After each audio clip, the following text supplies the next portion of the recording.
wabarakatuh. Perkenalkan, nama saya Makfirotul Zaintandianti dengan NIM 2023-12041 yang pada malam hari ini akan membawakan materi tentang kenakalan remaja. Sebelum kita memasuki materi kenakalan remaja, ada sebuah kutipan yang mengatakan, setiap orang memiliki jatah gagal. Habiskan jatah gagalmu selagi kamu masih muda. Baik, kita akan memasuki materi pada malam hari ini. Ada 4 poin utama tentang kenakalan remaja. Yang pertama ada pengertian, yang kedua ada contoh kasus, yang ketiga ada faktor penyebab, dan yang terakhir ada solusi. Mari kita simak satu-satu ya. Yang pertama, apa sih itu kenakalan remaja? Kenakalan remaja adalah tindakan maupun perbuatan yang dilakukan oleh anak usia remaja, baik secara individu maupun secara bersama-sama dengan kelompok, yang sifatnya menyimpang dari ketentuan-ketentuan hukum, moral, sosial yang berlaku di kehidupan sehari-hari. Yang kita ketahui, masa remaja adalah masa yang paling menyenangkan, namun masa yang paling rawan di kehidupan ini. Masa ini adalah masa pencarian identitas.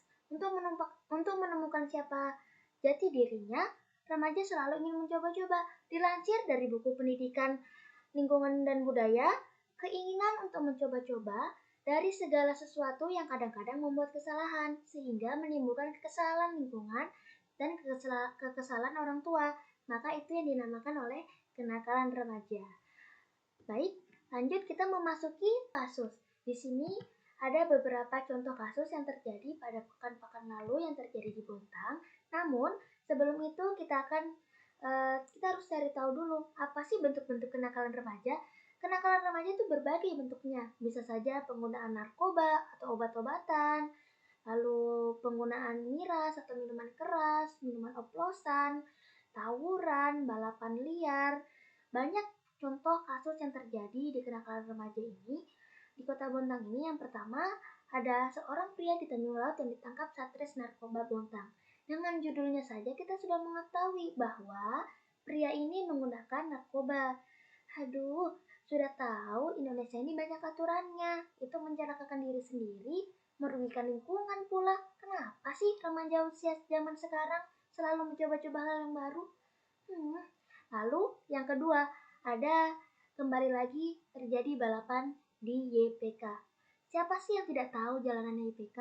Jalanan yang selalu sering dihinggapi oleh pembalap-pembalap yang ada di Bontang. Padahal pemerintah sudah menyiapkan lapangan atau sirkuit balapan di Sekambing. Tapi tidak digunakan dengan baik, malah memilih jalanan umum.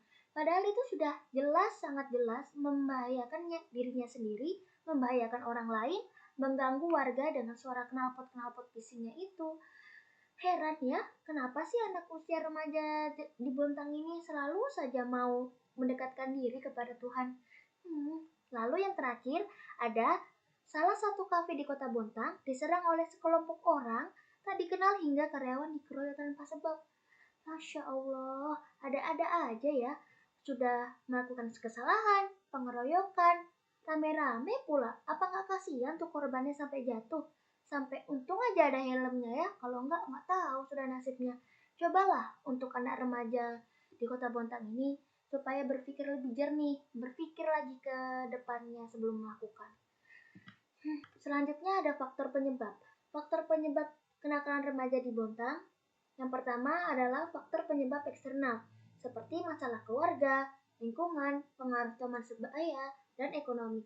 Masalah keluarga, mungkin saja di rumahnya sering terjadi perkelahian antara kedua orang tuanya, sehingga orang tuanya lalai dan tidak memerhatikan anaknya. Jadi dia melakukan kenakalan-kenakalan itu. Lalu faktor lingkungan. Lingkungan itu sangat berpengaruh penting. Karena lingkungan yang buruk bisa menyebabkan kita terjerumus ke dalam hal yang buruk juga. Lalu ada pengaruh teman sebaya. Bisa saja kan kita punya teman. Lalu teman itu mengajak kita hal yang aneh-aneh. Dan kita menurutinya. Itu sangat tidak baik ya. Lalu ada faktor ekonomi. Banyak di luar sana ketika anak-anak itu melakukan kesalahan lalu ditanyakan oleh polisi, kenapa kamu melakukan ini? Pasti alasan salah satunya adalah yang paling banyak dijawab adalah ekonomi. Ekonomi yang kurang, pengangguran, itu sama aja ya, membuat kita melakukan kenakalan remaja seperti mencuri, nekat-nekatan. Lalu ada faktor penyebab eksternal, yaitu krisis mencari jati diri. jati diri. Seperti yang kita ketahui, anak usia remaja pada zaman sekarang itu selalu berlomba-lomba, ingin dikenal, ingin mencari jati diri mereka, aku nih gimana, aku nih siapa, tanpa mereka berpikir dari yang mereka lakukan itu adalah salah. Bagaimana sih solusinya untuk mencegah ataupun mengatasi kenakalan-kenakalan remaja yang ada di Bontang ini? Yang pertama adalah tanamkan nilai-nilai baik sejak dini. Peran orang tua sangat penting. Yang kedua, memberikan pendidikan seperti SD, SMA, SMP maupun SMA maupun kuliah. Yang ketiga, memilih lingkungan yang baik.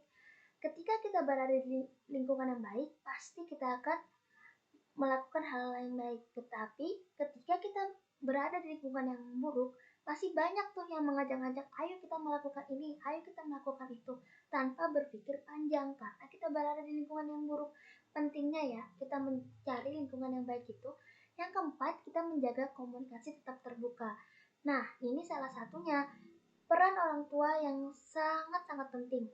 Karena ketika anak memendam rasa kecewa, dan kurangnya perhatian orang tua, tumbuhlah kalau anak itu akan melakukan hal-hal yang di luar kendali mereka.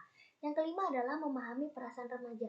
Perlunya orang tua memahami ketika anak itu merasakan hal-hal yang membuat mereka sedih, sakit hati maupun apa, supaya mereka didengar dan mereka tidak akan melakukan hal-hal yang di luar kendali mereka.